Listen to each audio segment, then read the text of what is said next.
ఉద్యోగుల సంక్షేమంలో భాగంగా స్టేట్ బ్యాంక్ ఆఫ్ ఇండియా అనేక ప్రయోజనాలను అందిస్తుందని ఆర్చమన్ పర్సనల్ జీఎం రవీందర్ రెడ్డి తెలిపారు. ఈ మేరకు ఆయన మీడియాతో మాట్లాడుతూ సాలరీ అకౌంట్ కలిగి ఉన్న వివిధ విభాగాల ఉద్యోగుల కోసం ఎస్బీఐ అద్భుతమైన బీమా సౌకర్యాలను ప్రయోజనాలను కల్పిస్తుందని వివరించారు. మన ఉద్యోగుల సంక్షేమ కార్యక్రమంలో మరొక అడుగు మన కంపెనీ ముందడుగులో ఉంది.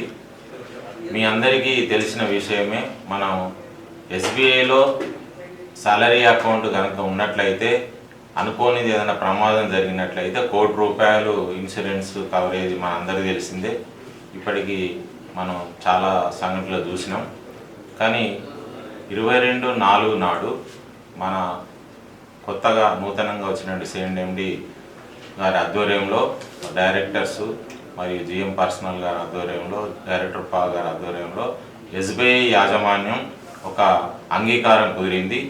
ఆ కొత్తగా జరిగిన అంగీకారంలో ప్రమాదశాత్తు మరణంలో ₹1,00,00,000 కాకుండా అదనంగా ఒక 10 లక్షల ఇన్సూరెన్స్ కవరేజీ సహజ మరణాన్ని కూడా అందజేయడానికి ముందుకు వచ్చిండ్రు. అది సింగరేణితో ఒప్పందం జరిగింది. తేదీ 22 ఏప్రిల్ 2026 నుండి అమల్లోకి వస్తుంది. ఈ సహజ మరణాన్ని 10 లక్షలు అనేది సాలరీ అకౌంట్ ఉన్న వాళ్ళకే ఇది వర్తిస్తుంది. పిమ్మట పెన్షనర్స్ కూడా 30 లక్షల ప్రమాద బీమా అనేది కూడా 70 సంవత్సరాలు వచ్చేదాకా వర్తిస్తుందని కూడా వాళ్ళు చెప్తున్నారు.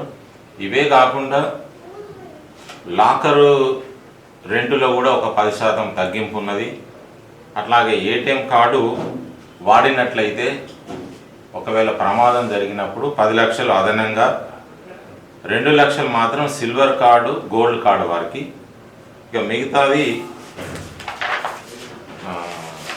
మొత్తం మన జీతం ఆధారంగా సిల్వర్ కార్డు 25,000 జీతం వచ్చే వాళ్ళకి, గోల్డ్ ఏమో 25,000 నుండి 50,000 వరకు, డైమండ్ ఏమో 50,000 నుంచి 1,00,000 జీతం వరకు, ప్లాటినం ఏమో 1,00,000 నుండి 2 లక్షల వరకు, రేడియం ఏమో 2 లక్షల పైన ఉన్న వాళ్ళకి. ఇందులో ఒక సిల్వర్ గోల్డ్ కార్డు 2 లక్షలు తప్ప మిగతా అందరికీ 10 లక్షల చొప్పున ఏటీఎం కార్డు వాడితే వారికి బెనిఫిట్ జరుగుతుంది. అట్లాగే కుటుంబంలో 4 మేజర్స్కి ఒక్కొక్కరికి 5 లక్షల చొప్పున 20 లక్షల వరకు కూడా ఇన్సూరెన్స్ ఉంది. అట్లాగే మనం ఏటీఎం కార్డు ఫ్రీగా ఎన్నిసార్లు అయినా ఏ బ్యాంకులో ఏటీఎం అయినా వాడుకోవచ్చు, ఎలాంటి ఛార్జ్ లేకుండా. అట్లాగే నెఫ్ట్ ఆర్టీజీఎస్ ట్రాన్స్ఫర్ కూడా ఎలాంటి ఫీజు లేకుండా సదుపాయం కల్పిస్తున్నారు. డీడీ ఛార్జీలు కూడా లేవు. అట్లాగే ఎస్ఎంఎస్ ఛార్జీలు కూడా పడవు.